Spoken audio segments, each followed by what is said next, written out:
करायचं.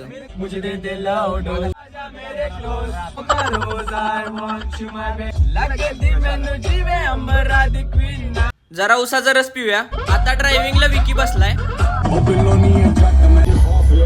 सनरूफ मधून बाहेर जातो जरा. इव्हिनिंगचं वातावरण कायम क्वालिटीच असते.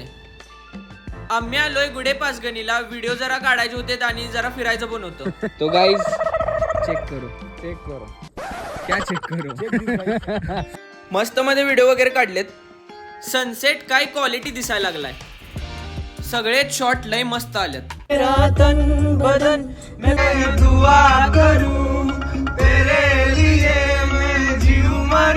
असली सॉंग्स ऐकल्यावर भाव आमचा किक मध्येच गेला. वेगळ्याच झोन मध्ये गेला.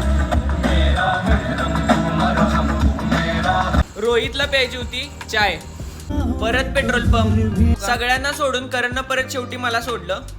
परत तिथून गेलो केक आणायला. रिजवानचा बर्थडे होता. बर्थडे चड्डी काय आली. ये हे आली. बर्थडे रिजवान गया आणि आलीच लाजने लगे. आलिशी बड़ा तो वो केक है. भाई को थोड़ा केक खिलाया. इसका तो हमेशा यही चालू असते.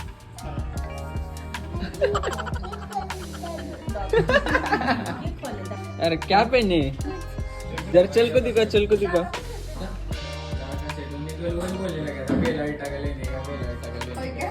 अभी शूज से सीधा चप्पल पर आया. बर्थडे झाल्यावर आपण आलो आरके पान भवन आणि हे स्वतः आरके. चलो गाइस मुंबई चलो. मुंबई हम इसके साथ जाएंगे. इसके साथ नहीं पहुंचेगा आज. नहीं जाएंगे पेटना का.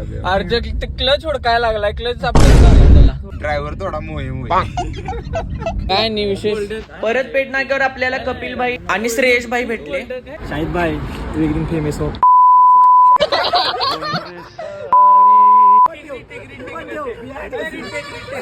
शाहिद भाई एक दिन तू फेमस होगा. इंशाल्लाह होगा और एक दिन पक्का फेमस होगा.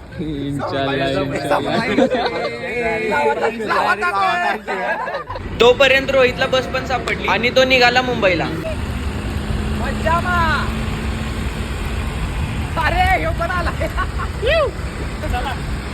रोहितला लय गडबड होती त्यामुळे तो झुंगत गेला. त्याला बघून करणला पण जोश आला.